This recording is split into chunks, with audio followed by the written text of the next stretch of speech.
3-year-old child passed away due to the parents' carelessness. The deceased child name is Surajit Devnath.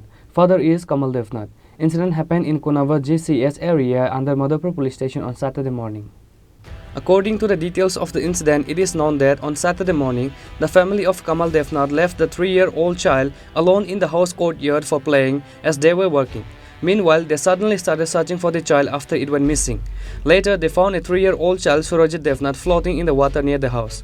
The parents immediately took the child to Madhapur Primary Health Center.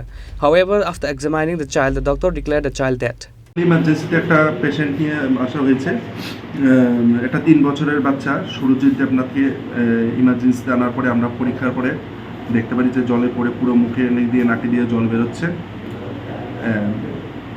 তারপরে বাড়ির লোকের সাথে জিজ্ঞেস করা হলো যে কীভাবে হয়েছে। ওরা নাকি সকালবেলা বাচ্চা টিফিন করার পরে বাচ্চার বাড়িতে একটা গর্ত করে রেখেছিল মাছ চাষের জন্য, ওই জলের মধ্যে পড়ে গেছে। তো প্রথমে বাড়ির লোক বুঝতে পারেনি, ওরা বাড়ির চারিপাশে ঘোরার পর মানে এদিকে ওদিকে ঘুরে দেখেছে, খুঁজেছে, তারপর দেখতে জলের ভেতর থেকে বুদবুদ করে উঠছে। তারপর ওরা দেখলো যে ওখান থেকে বাচ্চাটাকে বের করে আনা ইমার্জেন্সি এনেছে। নাম কি বাচ্চাটার? বাচ্চাটার নাম হচ্ছে সুরজিৎ দেবনাথ, 3 বছর। বাচ্চার বাবার নাম হচ্ছে কমল দেবনাথ। বাড়ি হচ্ছে Konaban, হরিহরতলা, কমলাশালা। The deceased child parents and all the family members were deeply saddened by this incident. Bureau Report, Chini Khorang.